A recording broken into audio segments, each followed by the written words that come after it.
جی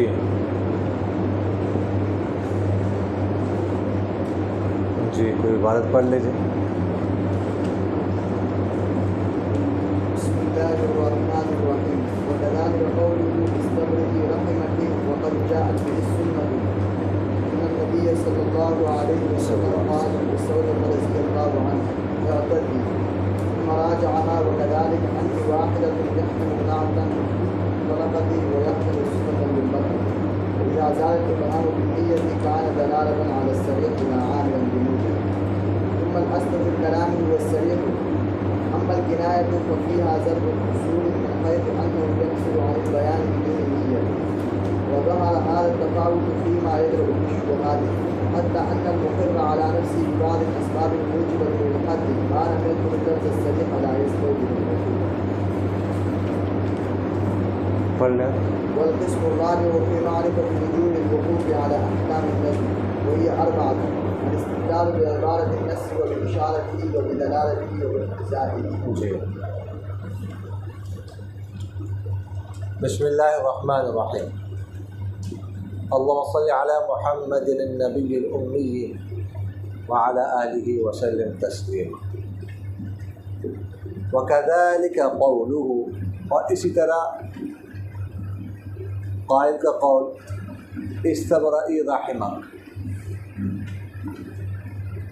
وقد جاءت به السنة، اور تحقیق اس کے ساتھ سنت بھی آئی ہے ان النبی صلی اللہ علیہ وسلم قال لسودۃ رضی اللہ عنہ، کہ آپ صلی اللہ علیہ وسلم نے حضرت سودہ رضی اللہ عنہ سے فرمایا تھا اعتدی، تو شمار کر، ثم راجعها، پھر ان سے رجوع فرمایا تھا، وکذالک انت واحدہ، اور اس طرح انت واحدہ بھی ہے. یہ جملہ یحتمل نعتا للطلقہ، احتمال رکھتا ہے صفت بننے کا طلاق کے لیے، ويحتمل صفة للمرأة، اور احتمال رکھتا ہے صفت بننے کا عورت کے لیے. فإذا زال الإبهام بالنية، بس جب ابہام ظاہر ہو جائے نیت کے ساتھ، كان دلالة على الصريح، تو یہ دلالت ہوگا، یہ جملہ صریح پر، صریح طلاق پر، نہ کہ اپنے موجب پر عمل کرنے والا. ثم الاصل فی الکلام، پھر اصل کلام میں وہ صریح ہے. فاما الکنایہ، بہرحال کنایہ جو ہے ففیہا ضرب قصور، اس میں ایک گناہ کمی ہے. من حیث، اس حیثیت سے انہ یقصر عن البیان، کہ وہ قاصر رہتا ہے بیان سے نیت کے بغیر. وظاہر ھذا التفاوت، اور یہ تفاوت اختلاف ظاہر ہوگا فیما، ان احکام میں یدرأ بالشبہات، جن کو ساقط کیا جاتا ہے شبہات کی وجہ سے، حتیٰ یہاں تک ان المقر علی نفسہ، کہ بے شک اقرار کرنے والا اپنے نفس پر ببعض الاسباب الموجبۃ، بعض ایسے اسباب کے ساتھ جو واجب کرنے والے حد کو ما لم یذکر اللفظ الصریح، جب تک وہ لفظ صریح کو ذکر نہ کرے، لا یستوجب العقوبۃ، تو وہ عقوبت سزا کا مستحق نہیں ہوگا. والقسم الرابع، اور چوتھی تقسیم فی معرفت وجوہ الوقوف علی احکام النظم، نظم لفظ کے احکام پر واقع ہونے کے اقسام کے معرفت کے بارے میں ہے. وہی اربعۃ، اور اس کی بھی 4 قسمیں ہیں. الاستدلال بعبارت النص، استدلال بعبارت النص، استدلال باشارت النص، استدلال بدلالت النص، اور استدلال باقتضاء النص.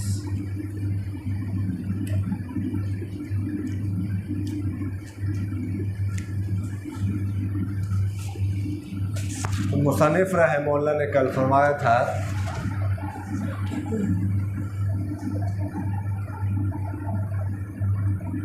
کہ 3 الفاظ ایسے ہیں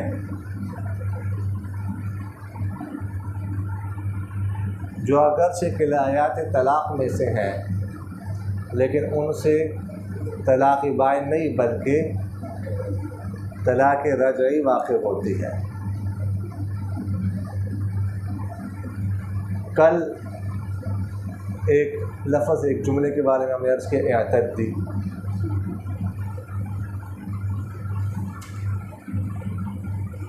دوسرا جملہ ہے استبرئی رحمک، اس سے بھی طلاق رجعی واقع ہوتی ہے نہ کہ طلاق بائن۔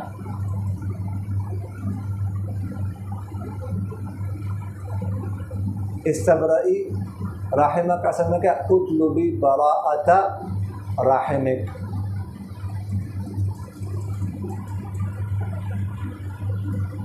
تو کیا کر، اپنے رحم کو پاک کر، اپنے رحم کی براءت طلب کر، یعنی اپنے رحم کو کیا کر، پاک کر۔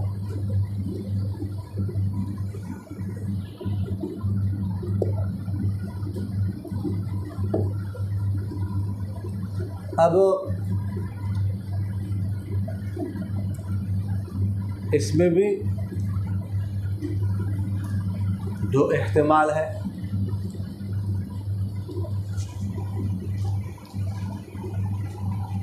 ایک احتمال تو یہ ہے کہ تو اپنی رحم کو پاک کر،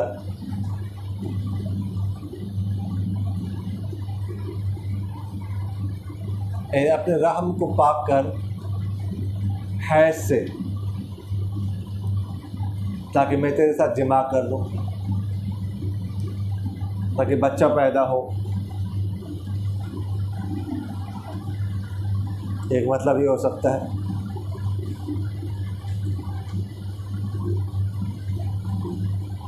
اور دوسرا مطلب یہ ہو سکتا ہے کہ تو اپنے رحم کو پاک کر کسی اور سے، دوسرے شوہر سے نکاح کرنے کے لیے۔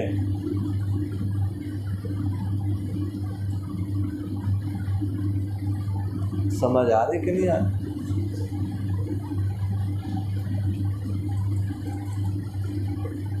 تو اب اگر وہ دوسرا احتمال لیتا ہے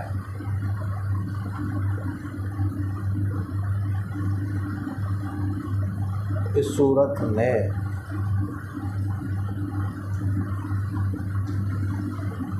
اگر وہ مدخول بہا ہے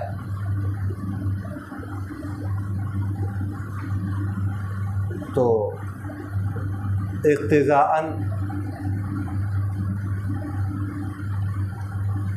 طلاق واقع ہوگی، طلاق کو مقدر ماننا پڑے گا۔ جیسے کہ کل ہم تفصیل پڑھ چکے ہیں، وہ تفصیل ادھر بھی ہے۔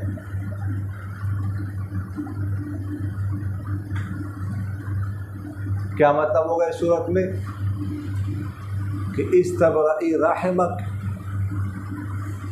لأجل نکاح زوج آخر لأنی طلقتک،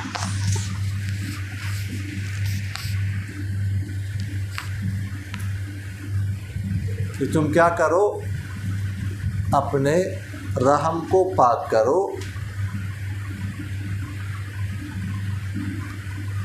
کسی اور سے نکاح کرنے کے لیے،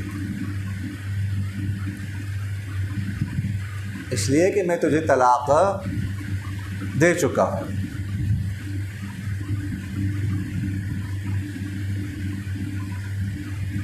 سمجھ آگے کہ نہیں آئی؟ تو چونکہ لفظ طلاق کو مقدر مان رہے ہیں، اور لفظ طلاق سے کون سی طلاق واقع ہوتی ہے؟ طلاق رجعی۔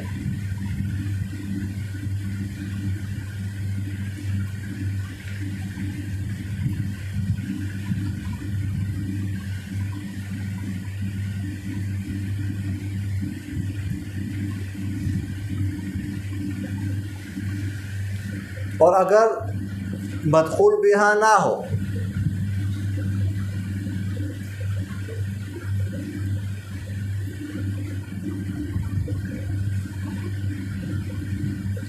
سمجھ آ گئی کہ نہیں ہے؟ تو اس صورت میں وہ تفصیل جو ہم اعتدی میں پڑھ چکے ہیں، اس صورت میں پھر اقتضاءً طلاق واقع نہیں ہوگی. پھر یہ جملہ طلاق کے لیے کیا ہوگا؟ استعارہ ہوگا. کونی طالقاً سے کیا ہوگا؟ یہ استعارہ ہوگا. وہی تفصیل جو ہم پیچھے پڑھ چکے ہیں.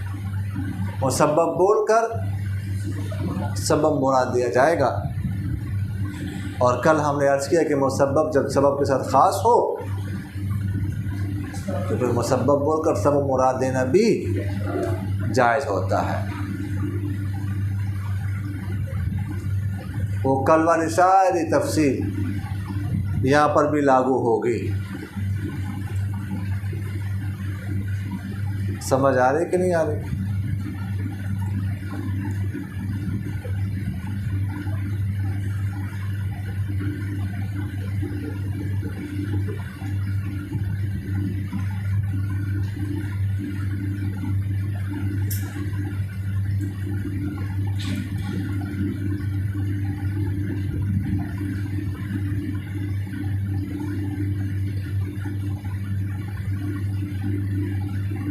فرماتے ہیں وقد جاءت به السنہ، اس کے ساتھ سنت بھی آئی ہے.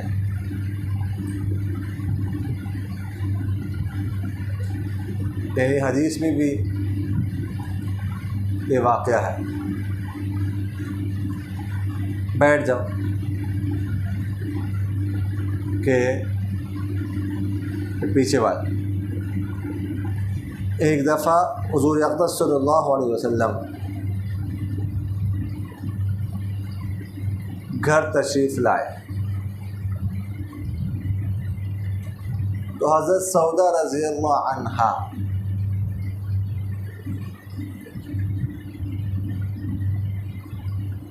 جنگ بدر میں جو ان کے رشتہ دار مارے گئے تھے نا مشرکین مکہ کی طرف سے، ظاہر ہے کہ سارے آپس میں رشتہ دار تھے. کوئی کسی کا بھائی ہے، کسی کا باپ ہے، کسی کا چچا زاد بھائی ہے، بیٹا ہے. ایسے آپس میں مسلمان اور مشرکین مکہ رشتہ دار تھے آپس میں. تو یہ سودا رضی اللہ عنہ ان کو یاد کر کے اپنے رشتہ داروں کو رو رہی تھی. تو آپ صلی اللہ علیہ وسلم گھر میں تشریف لائے، ان کو دیکھا تو آپ صلی اللہ علیہ وسلم کو غصہ آیا کہ ان کو یاد کر کے تم رو رہی ہو. انہوں نے اتنا ظلم کیا ہم پر، یعنی اپنے گھروں سے اپنے علاقے سے ہمیں نکالا، ہجرت پر مجبور کیا، یہاں تک کہ ہمیں قتل کرنے کا منصوبہ بنایا. کیا کچھ نہیں کیا نا.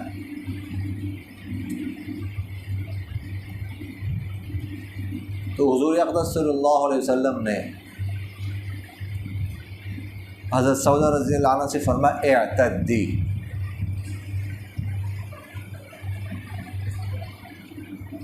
سمجھ آ گئی؟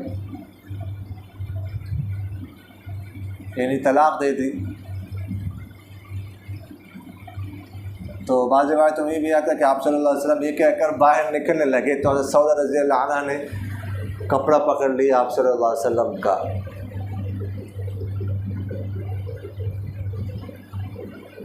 اور عرض کرنے لگی کہ یا رسول اللہ مجھ سے رجوع کر لو.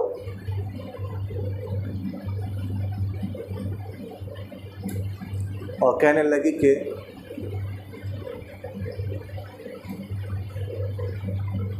میں اپنی باری حضرت عائشہ رضی اللہ عنہ کو دینا چاہتی ہوں. عمر ان کی زیادہ تھی، ٹھیک ہے، اس عمر میں ویسے بھی کوئی شوہر کی خاص ضرورت نہیں ہوتی جانے کی. تو میں اپنی باری ان کو دینا چاہتی ہوں. میں چاہتی ہوں کہ میں جنت میں آپ کی بیوی بن کر آپ کے ساتھ رہوں۔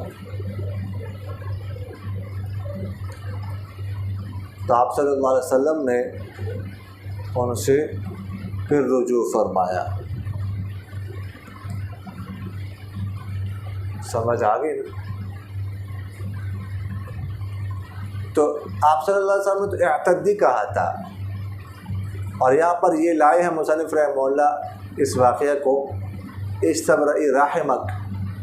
اس کے بعد چونکہ دونوں کا حکم ایک ہے، اس لیے استبرئی رحمک اس کے بعد اس واقعہ کو ذکر کیا مصنف رحمہ اللہ نے۔ سمجھ آ رہی ہے نا؟ وَكَذَلِكَ أَنْتِ وَاحِدَةٌ۔ مصنف رحمہ اللہ فرماتے ہیں اسی طرح انت واحدہ کا بھی یہی حکم ہے۔ تیسرا جملہ کون سا ہے؟ انت واحدہ۔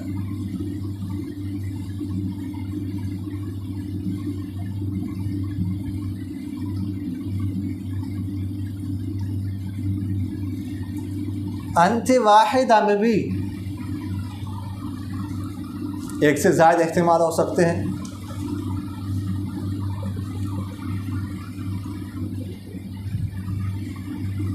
انت واحدہ یہ جملہ طلاق کی صفت بھی بن سکتا ہے،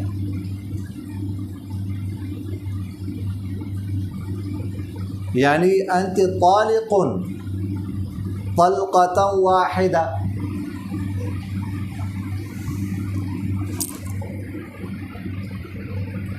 سمجھ آ رہے کہ نہیں آ رہے؟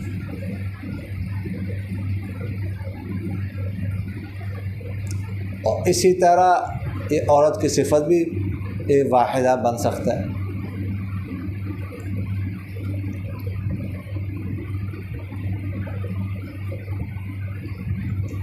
یعنی انت امرأۃ واحدہ،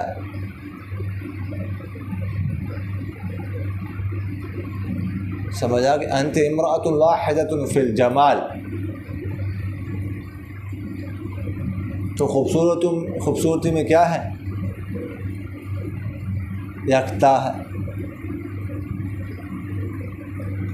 یا انت امرأۃ واحدہ فی المال وغیرہ ذالک، اور بھی صفات لگائے جا سکتے ہیں۔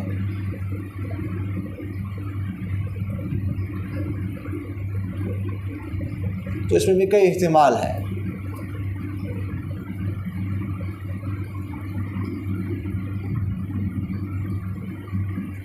تو جب مصنف رحمہ اللہ جب متکلم نیت کر لے پہلے احتمال کی طلاق کی،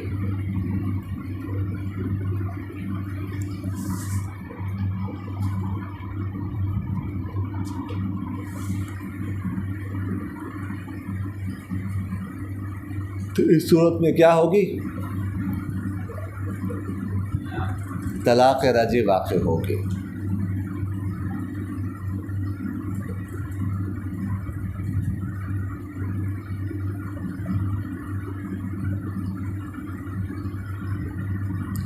لیکن امام شافعی رحمہ اللہ فرماتے ہیں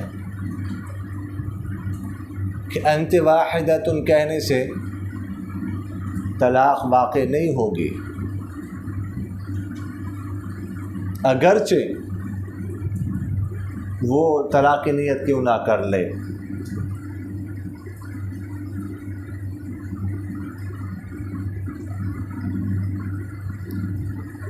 وہ فرماتے ہیں کہ انت واحدۃ، یہ واحدہ کا لفظ ہر حال میں امرأۃ کی صفت ہے۔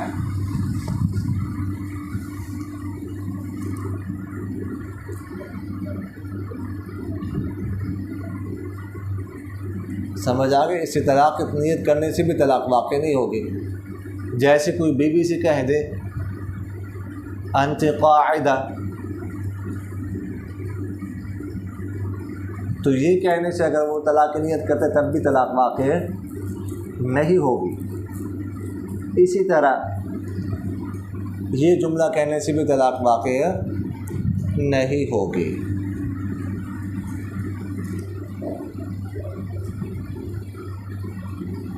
لیکن احناف فرماتے ہیں کہ جب وہ طلاق کی نیت کرے گا تو طلاق واقع ہوگی۔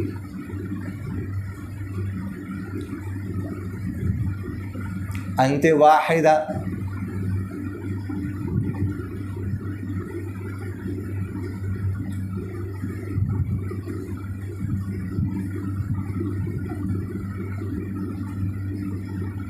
یہ صفت بن کر موصوف کی قائم مقام بھی ہو سکتا ہے، جیسے ہم نے عرض کیا انت طالق طلقۃ واحدہ،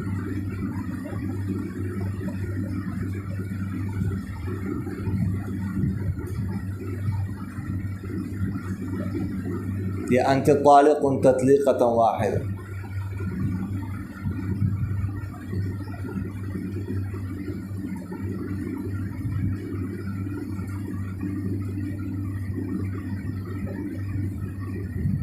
یا یہ مضاف مضاف نے دونوں کو حذف کر کے دونوں کی قائم مقام بھی ہو سکتا ہے۔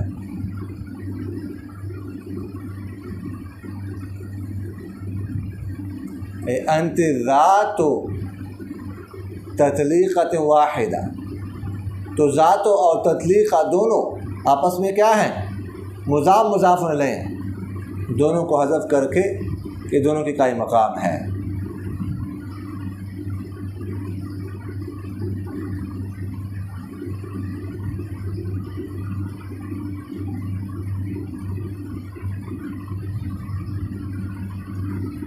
سمجھ آ رہی کہ نہیں آ رہی؟ تو فرماتے لا عاملا بموجبہ، فاذا زال الابہام بالنیہ، جب ابہام زائل ہو جائے نیت کے ساتھ تو پھر اس صورت میں یہ صریح پر دلالت ہو گئے جملہ، لیکن اپنے موجب پر عامل نہیں۔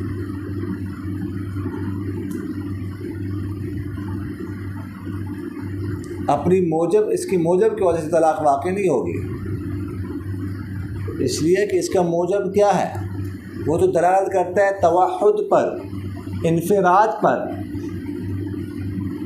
انت واحد ہے نا،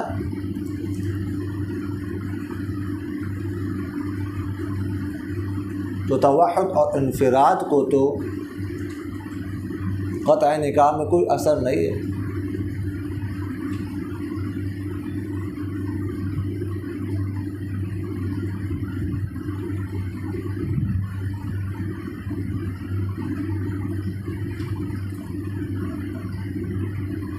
سمجھ آ رہے کہ نہیں آ رہے؟ پھر فرماتے ثم الاصل فی الکلام هو الصریح،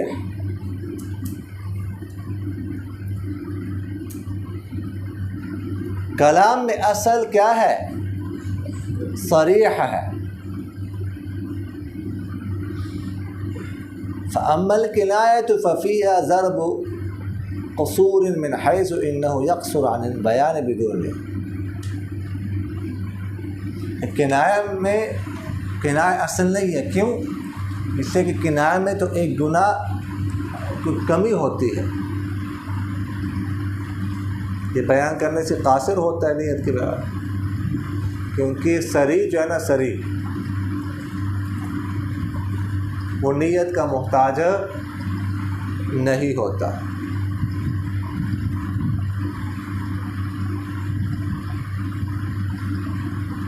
اور کنایہ نیت کا محتاج ہوتا ہے۔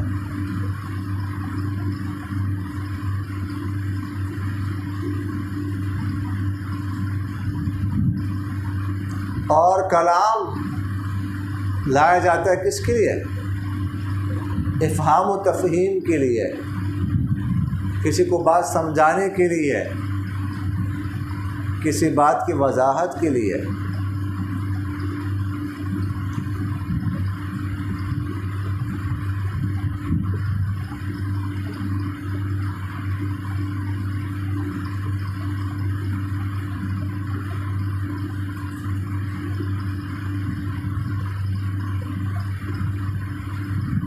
تو یہ جو مقصد ہے یہ صریح سے حاصل ہوتا ہے، نہ کہ کنایہ سے۔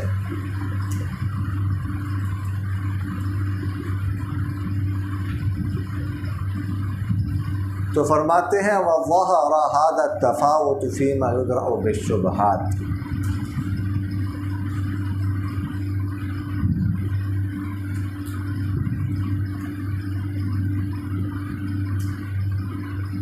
کہ یہ جو صریح اور کنایت کا تفاوت فرق ہے، یہ ان احکام میں ظاہر ہوگا جو احکام ساقط ہوتے ہیں کس سے؟ شبہات کی وجہ سے، یعنی حدود میں یہ فرق ظاہر ہوگا۔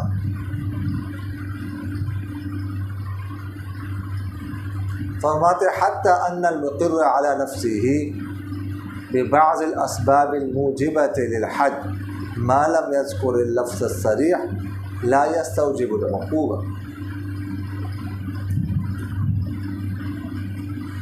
کہ اگر کسی شخص نے اقرار کیا اپنے نفس پر، اپنی ذات پر، اپنے بارے میں ایسے سبب کا جو حد کو واجب کرتا ہو، تو جب تک صریح لفظ نہ بولے تو عقوبت، سزا جو ہے نا وہ واجب نہیں ہوگی۔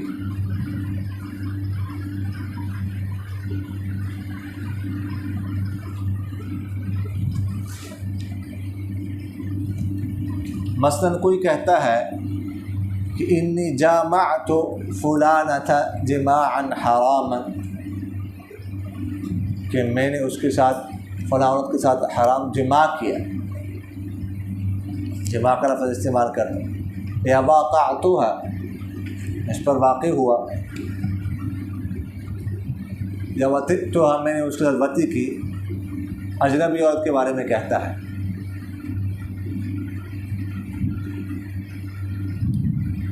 تو اس پر حد واجب نہیں ہوگی، اس لیے کہ یہ الفاظ زنا، بدفعلی کے بارے میں واضح نہیں ہیں۔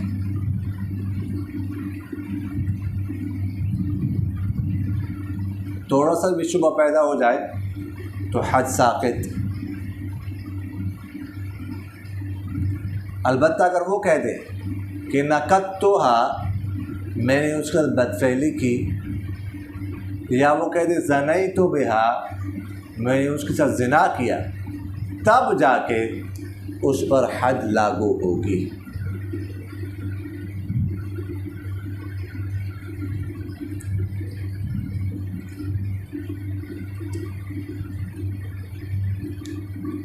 اسی طرح اگر وہ کسی اور کو کہتا ہے کہ فجرت فلانہ، تو نے فلاں عورت کے ساتھ فسق و فجور کا ارتکاب کیا ہے، گناہ کا ارتکاب کیا ہے، یا وہ کہتے جامعتها، تو نے اس کے ساتھ جماع کیا، اجنبی کے بارے میں کہتے ہیں،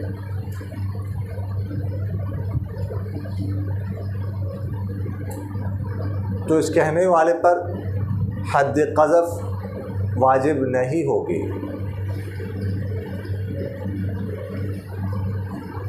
اس لیے کہ یہ الفاظ جیسے میں نے آپ سے عرض کیا زنا کے بارے میں واضح نہیں ہے، تو اس نے ابھی واضح الفاظ کے ساتھ چونکہ تہمت نہیں لگائی، الزام نہیں لگایا، اس لیے اس پر حد قذف لاگو نہیں ہوگی۔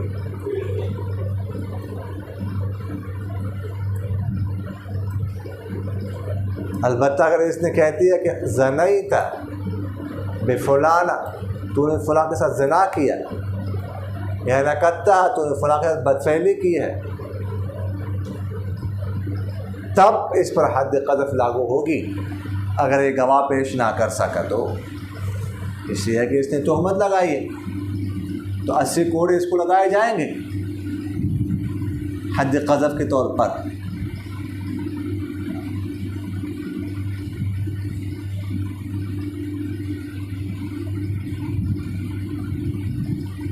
اس طرح کسی خاتون سے اگر کسی نے کہا جامعک فلان،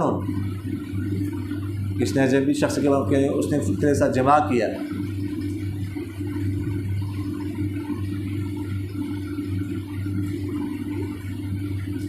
یا کہتا ہے فجرا کے فلان، تو اس پر بھی حد قذف لاگو نہیں ہوگی جب تک یہ نہ کہیں کہ زنا بک فلان۔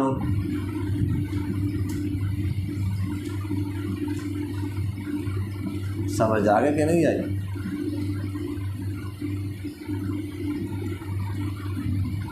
تو والقسم الرابع فی معرفت وجوہ الوقوف علی احکام النظم،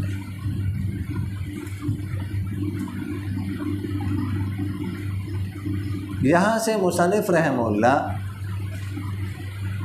کتاب اللہ کے تقسیم رابع جو آخری تقسیم ہے اس کو شروع فرمانے لگے ہیں۔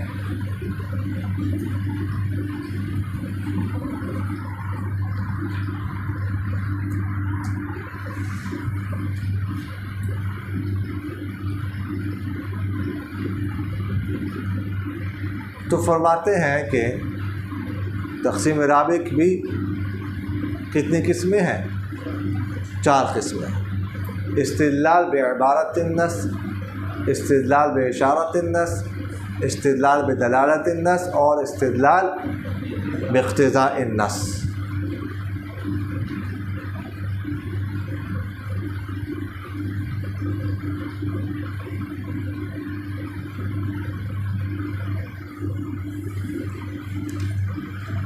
اصولین فرماتے ہیں کہ پہلے جو تقسیم ثلاثہ تھی وہ تھی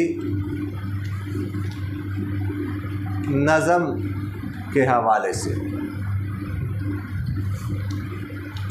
اور یہ جو تقسیم رابع ہے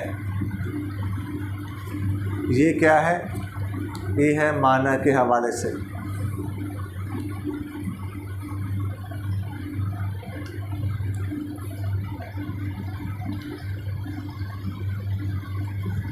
فرماتے ہیں کہ دلالت النص اور اقتضاء النص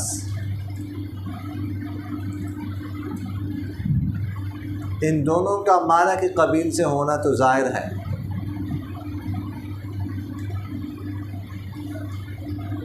کہ دلالت النص اور اقتضاء النص، کہ دلالت اور اقتضاء یہ نظم نہیں ہے، یہ تو واضح ہے۔ جب نظم نہیں ہے تو معنی کے قبیل سے تو ہوں گے، یہ نہیں ہو سکتا کہ نہ معنی کے قبیل سے ہو اور نہ ہی نظم کے قبیل سے ہو۔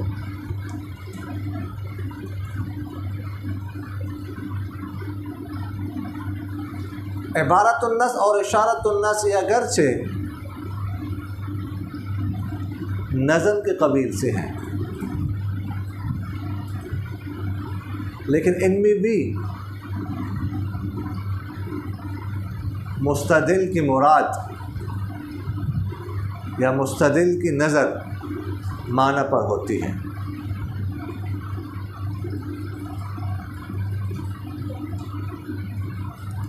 اب دیکھیے گا تقسیم اول کے بارے میں مصنف رحمہ اللہ نے فرمایا تھا الاول فی وجوہ النظم صیغۃ و لغۃ۔ نظم کا لفظ ہے نا اس میں، لفظ کا نا ہے نہیں۔ دوسری تقسیم کے بارے میں کیا فرمایا تھا؟ والقسم الثانی فی وجوہ البیان بذالک النظم۔ نظم کا لفظ ہے کہ نہیں ہے؟ تیسری تقسیم کے بارے میں کیا فرمایا تھا؟ والقسم الثالث فی وجوہ استعمال ذالک النظم وجریانہ فی باب البیان۔ نظم کا لفظ ہے کہ نہیں ہے نا؟ اور چوتھی تقسیم کے بارے میں کیا فرمایا؟ والقسم الرابع فی معرفت وجوہ الوقوف علی احکام النظم۔ کہ چوتھی تقسیم نظم کے احکام پر واقع ہونے کی قسموں کی معرفت کے بارے میں ہے۔ سمجھ آ رہی کہ نہیں آ رہی؟ تو اسے معلوم ہوا کہ جو چوتھی تقسیم ہے اس کا زیادہ تر تعلق کس کے ساتھ ہے؟ معنی کے ساتھ ہے۔ سمجھ آگے کہ نہیں آئی؟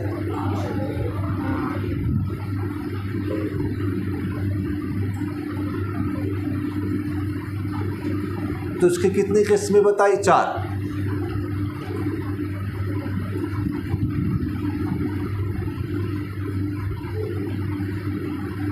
وجہ حسر، وجہ حسر کی ہے کہ مستدل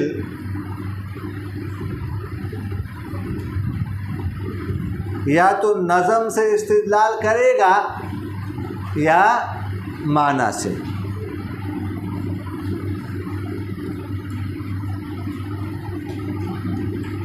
اگر نظم سے استدلال کرے تو 2 حال سے خالی نہیں۔ مستدل کا استدلال 2 حال سے خالی نہیں ہوگا، یا نظم سے ہوگا یا معنی سے۔ اگر نظم سے ہو پھر بھی 2 حال سے خالی نہیں۔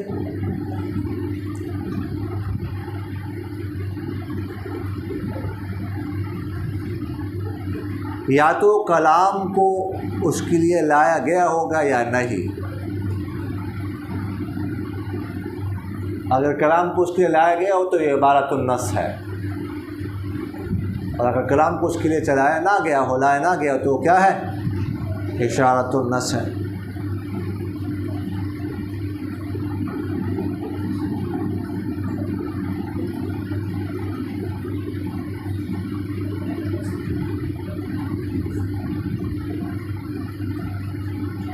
اگر معنی سے استدلال ہو پھر 2 حال سے خالی نہیں۔ یا تو وہ معنی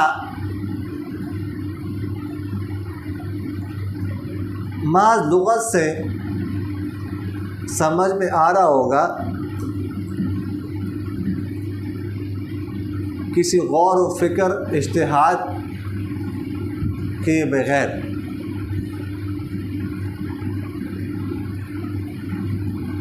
یا نہیں۔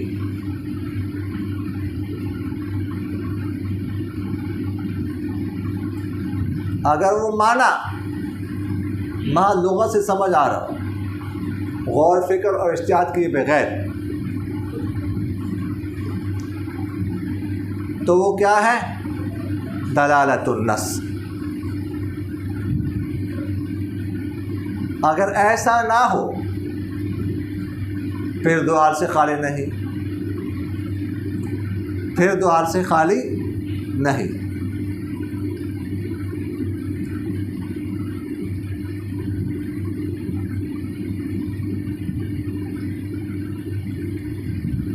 یا تو اس معنی پر نظم کی صحت شرعاً یا عقلاً موقوف ہوگی یا نہیں۔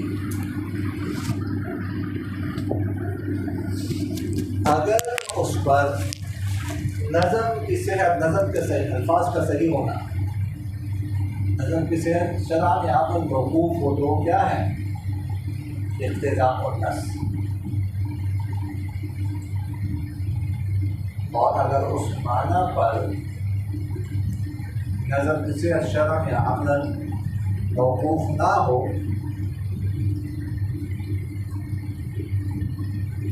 تو وہ وجوبی فاسدہ ہے جو کہ ہمارے یہاں معتبر نہیں ہے۔